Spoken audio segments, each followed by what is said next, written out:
Welcome back to Tales of the Dark. Being home alone is supposed to feel good.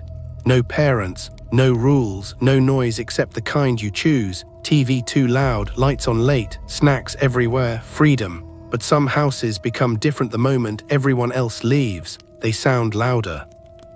They feel larger, every hallway seems longer, every locked door feels important, and every small noise means something. Tonight's collection is about being home alone, the kind of nights people laugh about later unless nothing funny happened. Story 1. Someone was already inside. I was 16 the first time my parents trusted me alone overnight. They were driving 3 hours away for my aunt's surgery. They'd be gone until morning. My mom left food in the fridge. My dad repeated the same speech twice. Lock the doors, don't answer for strangers. Call if anything feels wrong, I laughed. I'll survive one night. They left around 7 p.m. Headlights pulling out of the driveway, garage door closing, silence settling over the house. At first it was great. I ordered pizza, turned the TV louder than usual. Played games in the living room, every light downstairs on. The house felt normal until around 10:40. I heard footsteps upstairs, soft, slow, one step, then another. I muted the TV instantly. Listened, nothing. I told myself it was the house settling. Old wood, pipes, normal sounds. Then I heard it again, across the hallway above me. A measured walk from my parents' room toward the guest room. My chest tightened. I stood there listening so hard it hurt. Silence. I grabbed my phone, texted my dad, "Did you come back?" No reply. I moved to the stairs, looked up. Dark hallway, only the nightlight near the bathroom glowing dim orange, nothing visible. I called out, "Hello?" No answer. Then a bedroom door upstairs closed gently, not slammed, closed, like someone trying not to be heard. My body went cold. I backed away from the stairs, called my mom, no answer, straight to voicemail. I called my dad, rang twice, then picked up, road noise in the background. "What's up? Are you back home?" Pause. "What? No." My voice dropped. "Someone's upstairs." Silence on his end. Then instantly, "Leave the house now." I didn't argue. I grabbed keys from the table, started toward the front door, then froze because from the top of the stairs I heard my mother's voice. "Don't go." Perfectly her voice, soft, gentle, coming from the dark hallway. My chest stopped because my dad was still on the phone, and I could hear my real mother in the car beside him asking what happened. I looked up slowly, no one there, only darkness. Then my mother's voice again, closer this time, "Stay with me." I ran for the door, unlocked it, opened it and stopped dead. Because someone was standing on the porch, tall, still, wearing my father's jacket, face hidden by the porch light behind them, phone still at my ear, my dad shouting, "Get out the back." Then the voice behind me from inside the house whispered right next to my ear, "Too late. Some threats break in, some wait outside, and some already know exactly how your house works." Story 2. The man outside knew the locks. I dropped the phone. It hit the tile and slid beneath the table. My father's voice still shouting from somewhere below me.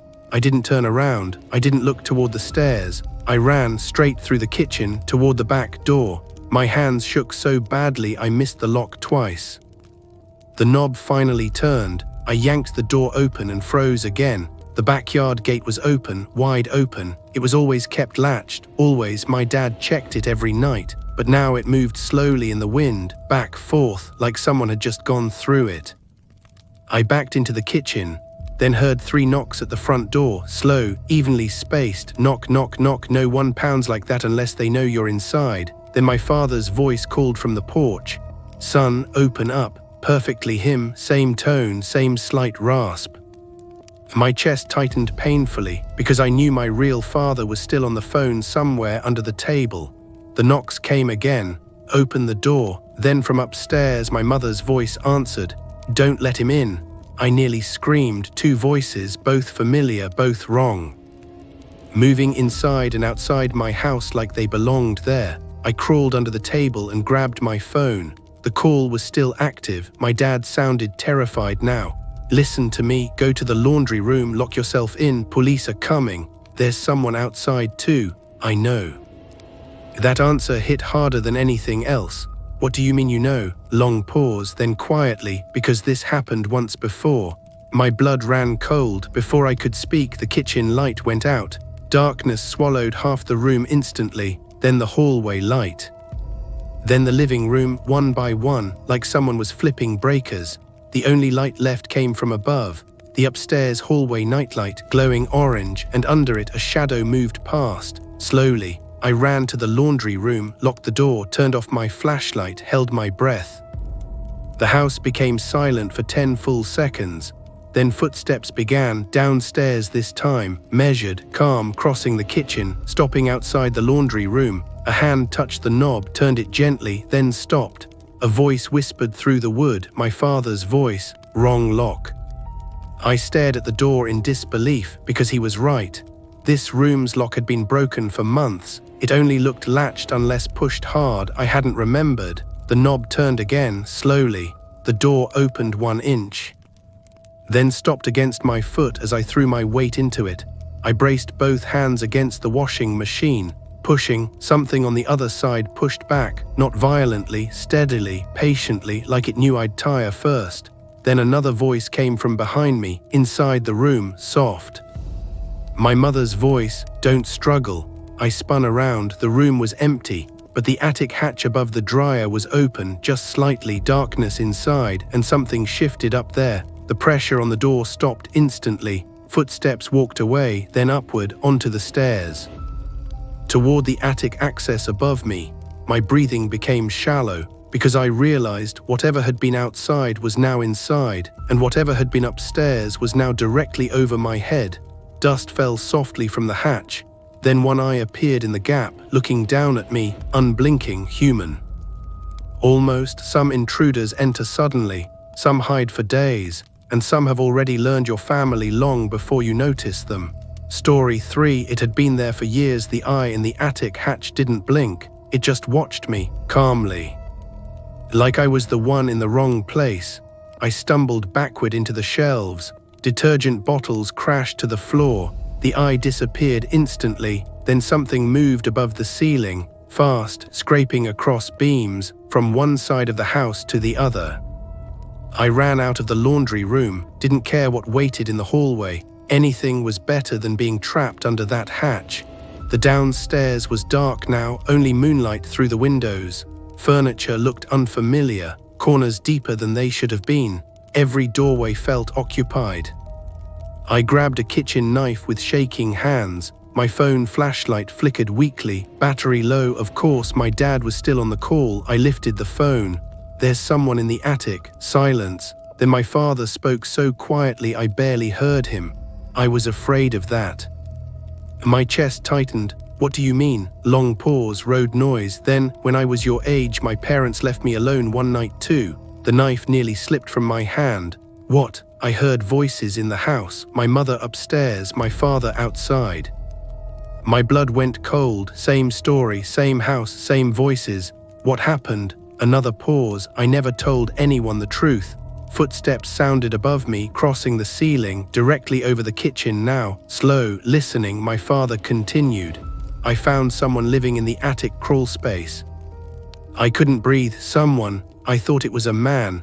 The footsteps stopped right above me, then came one soft knock from inside the ceiling. My father's voice shook for the first time, until it copied my mother's voice. I backed away from the kitchen center. Staring upward, the plaster ceiling creaked. A faint line appeared, then widened, dust falling, something heavy shifting above it. "Dad, what was it?" He answered immediately. "I don't know." Then quietly, "But it knew our names." The ceiling cracked louder. I ran into the living room. The front windows showed flashing red and blue lights outside. "Police!" I nearly cried with relief. I rushed to the door and stopped. Standing on the porch were 2 officers, still not knocking, not moving, just facing the house. My flashlight caught their faces. They were smiling, too wide. Too still, my chest tightened. I stepped back, then heard real voices outside, from farther down the driveway, shouting, more lights arriving. The figures on the porch turned slowly toward the sound, then looked back at me, and in perfect unison they spoke in my parents' voices. "Don't let them in." The porch lights burst. Darkness swallowed them.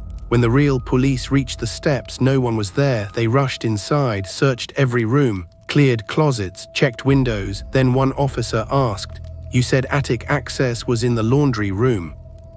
We all went together. The hatch was closed now, perfectly shut, dust undisturbed, as if it had never opened. The officer pulled it down, climbed up with a flashlight. 10 seconds passed, then 20, then 30. He came down pale. "There's nobody up there," I almost screamed. I saw it. He held something in his hand, an old photo album covered in dust. My mother arrived minutes later with my father, both shaken, both real. The album was placed on the table. Inside were family photos from the 1980s, my grandparents, my father as a teenager. The house younger, same rooms, same staircase, same attic hatch in the background of one photo, slightly open, and a face peering out, smiling, the same eye, the same almost human look. My father sat down hard, because in another photo taken years later at his graduation, the same face stood behind the family, wearing his father's coat. No one had ever noticed it before. Then my phone buzzed, unknown number, one message, "You look like him now." Attached was a photo taken through my living room window of me standing at the table, reading the text. Taken from inside the house. Some houses creak, some walls settle, and some sounds inside them are footsteps choosing where to come out. Story 4. It moved through the walls after the text message. No one wanted to stay in the house. Not me, not my mother. Not even my father, but police had already searched every room. Every window was locked. Every exterior door secure. No signs of entry. No hidden person found. No footprints in the attic dust. Nothing, just an old house full of terrified people. My father kept staring at the photo album. Hands shaking, he turned page after page. Every family picture suddenly looked wrong. Corners too dark, reflections too crowded, background faces no one remembered inviting. Then he stopped on one photo. Christmas morning, I was 5, opening presents in the living room, my parents smiling beside me. And behind the couch, half hidden near the hallway, someone crouching, watching. My mother covered her mouth. That wasn't there before. The officer said it was probably shadow. No one believed him. We decided to leave for a hotel. Simple plan. Grab essentials, lock up, go. I went upstairs to pack clothes with an officer beside me. The hallway felt colder than downstairs. The nightlight still glowed orange. My bedroom door stood open. I knew I had closed it earlier.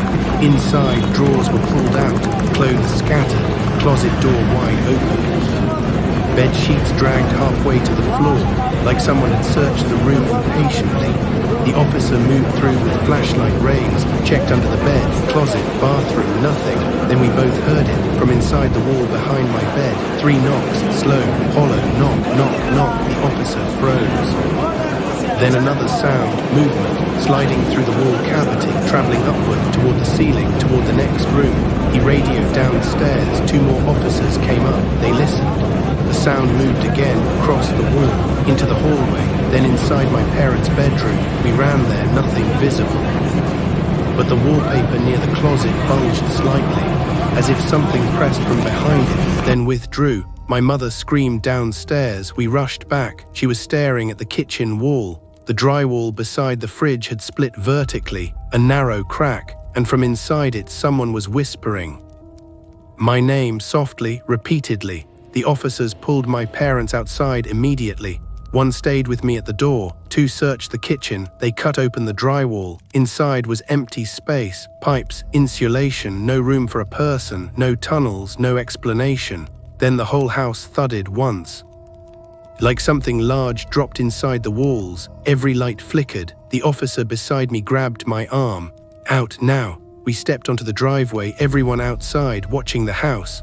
2nd floor bedroom lights turned on by themselves, then off, then the bathroom light, then hallway, then attic window.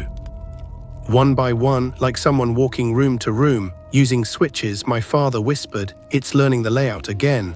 I looked at him. Again, he nodded slowly. "It only does this when it's ready to come down." My chest tightened. Come down from where? He looked up at the roofline, at the small attic vent. The metal grate was bending outward, slowly, from pressure inside. Something pale pressed behind it, fingers, too many fingers. Then a face began forcing through the slats. Stretching skin, smiling, wearing my father's expression. The officer raised his weapon. Before he could fire, all the lights in the house shut off. Complete darkness. And from somewhere inside the walls, my voice screamed for help. Some monsters break into homes, some are born there, and some survive by waiting for families to open the door themselves. Story 5, we let it leave. The scream in my voice came from inside the walls again. Louder this time, desperate, perfectly me. Help me. My mother nearly ran back to the house. 2 officers grabbed her. It's him, he's inside. No, he's right here. I was standing beside them, breathing hard, shaking. Real, but hearing your own voice beg from inside a dark house does something to people. It confuses instinct, makes logic feel cruel. The front door creaked open on its own. Slowly, warm yellow light spilled from the entryway. Every light inside had somehow turned back on.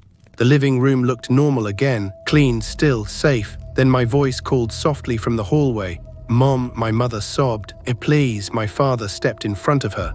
No, his face had changed, not fear anymore, recognition. He stared at the open door like someone seeing an old enemy.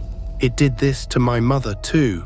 Everyone went silent. He never talked about his childhood, ever. He kept his eyes on the doorway. The night my father disappeared, it used my voice first. My chest tightened.